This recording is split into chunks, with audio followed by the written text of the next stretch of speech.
Hello, Incogweirdos. Good morning.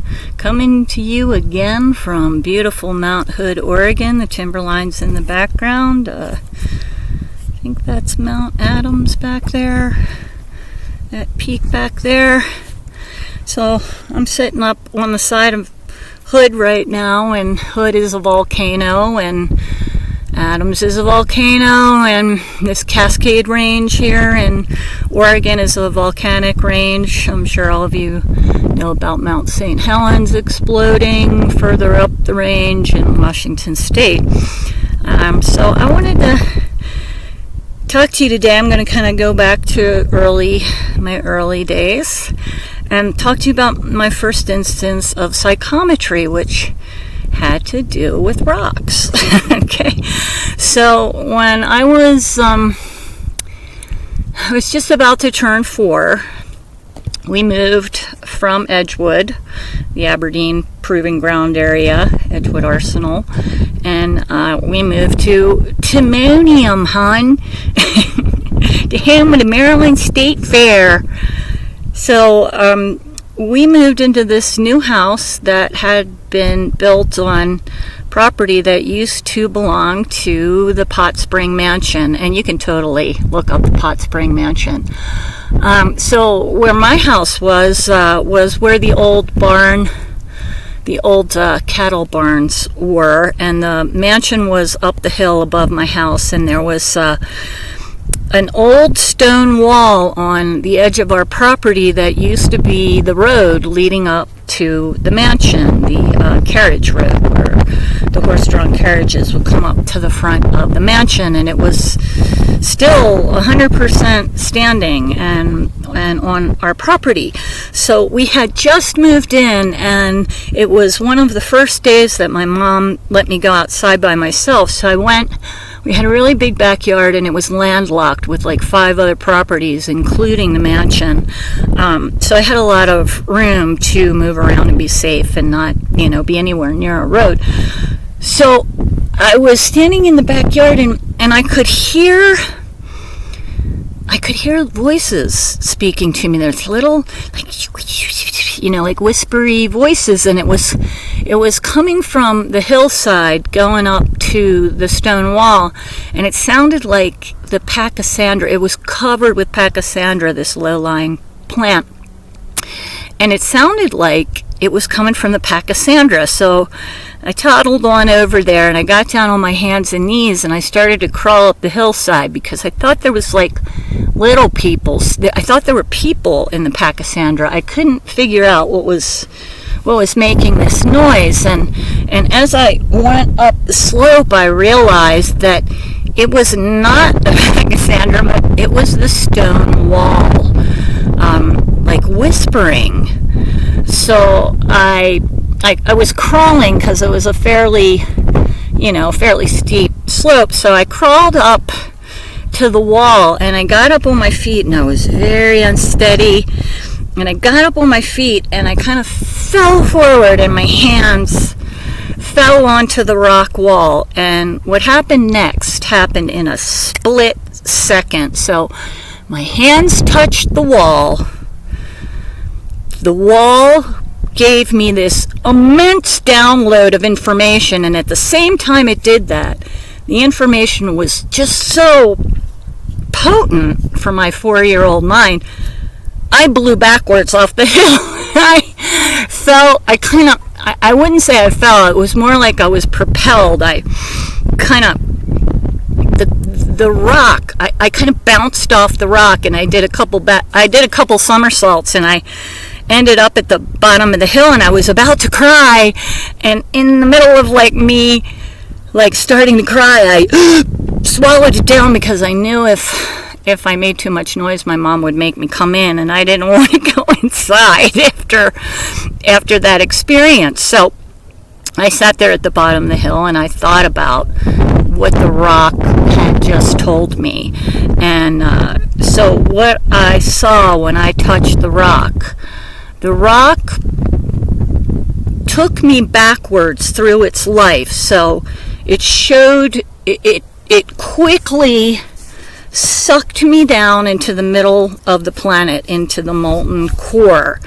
And it showed me how rock all starts there in this big molten pool, and how it finds different avenues to come to the surface and to bleed out into the surface, and that it actually makes what was, this rock that I was touching was actually once in the center, the core of the planet, and it showed me how it came up out of the core, and it came up to the surface, and it solidified, and then it showed me how it had been cut up by people and stacked into this configuration, into this stone wall. So essentially, my first experience of psychometry was rock showing me its geological process. And no surprise that when I got older, I wanted to go into geology, but my autism, my dyslexia kind of played against me. I have a really hard time. I don't talk in maths. I don't speak in maths. I find math extremely compelling as a language, but I don't speak that language. So that was my first instance of psychometry, and it was profoundly life-changing. It was like my world opened up after that point. So from that point on, I realized that I could gain information through my hands. I would lay my hands on things, on what seemed to be like inanimate objects, but guess what? Nothing is inanimate.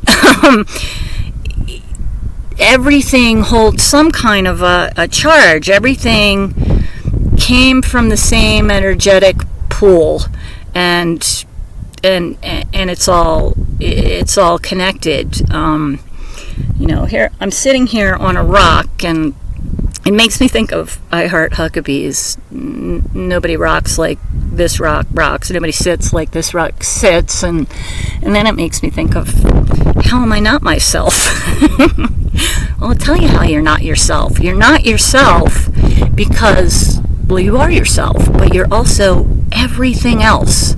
We all come from that immense energetic pool. I call it divinity's pool.